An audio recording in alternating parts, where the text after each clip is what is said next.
Hello, আসসালামু আলাইকুম। কেমন আছেন সবাই? আলহামদুলিল্লাহ আমরা ভালো আছি। ডেইলি ব্লগস উইথ সবার আরেকটি নতুন ভিডিওতে সবাইকে স্বাগতম।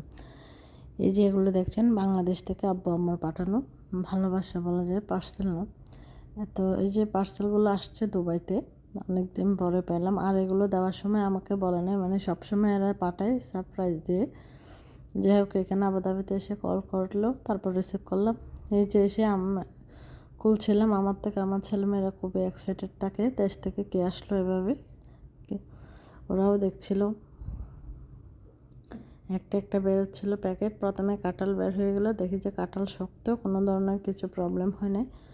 আর এই যে আমার মাছ, ভাজা মাছ দিল, বাটা মাছ আর শুকনো মাছ। দেশ থেকে আসতে নিয়ে আসছিলাম আমি অনেকগুলো, খাওয়া শেষ আবার দিয়েছে। এখানেও পাওয়া যায়, কিন্তু ওগুলো খাই না, কখনোই কিনে খাওয়া হয় নাই।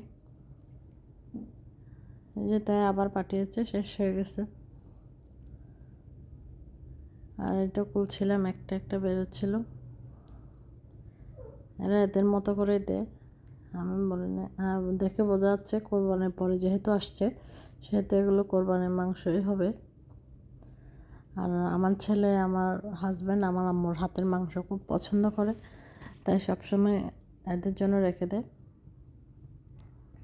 প্যাকেট যখন খুলছিলাম, মানে বড় একটা ফ্লেভার, মাংসগুলো অনেকক্ষণ ধরে রাখছিলাম, শক্ত হয়ে আসছে, এখনও তেমন কিছু হয়নি, কিন্তু ঘ্রাণটা বেরোচ্ছিল। মানে মার হাতের মাংস, আম্মুরটা সবসময় স্পেশাল। আমি এত মানুষের হাতের মাংস খেয়েছি, কিন্তু আম্মুরটার মতো মনে হয় পৃথিবীর কোথাও এত সুন্দর মাংস হয় না।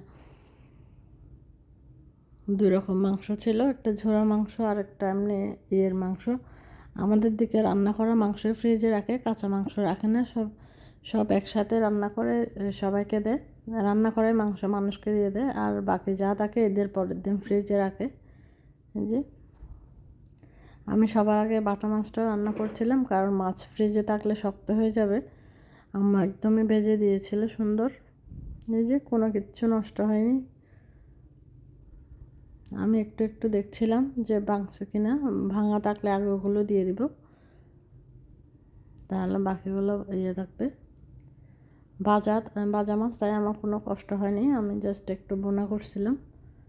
সবগুলি মাছে দেখে ঠিক আছে, কোনো প্রবলেম হয়নি, ভাঙেনি। এই যে একটু টমেটো দিয়ে ইয়ে করছিলাম, আর আমার বাচ্চারা যাতে খেতে পারে একটা আলু দিয়েছিলাম সাথে। এই যে অনেক মজা ছিল মাছটা। আর একটু ফ্রাই করছিলাম, আর এই মাছগুলো ফ্রাই করলে খুবই মজা, একদম মচমচে হয়, আমাদের দিকের ওই প্রজেক্টের মাছ।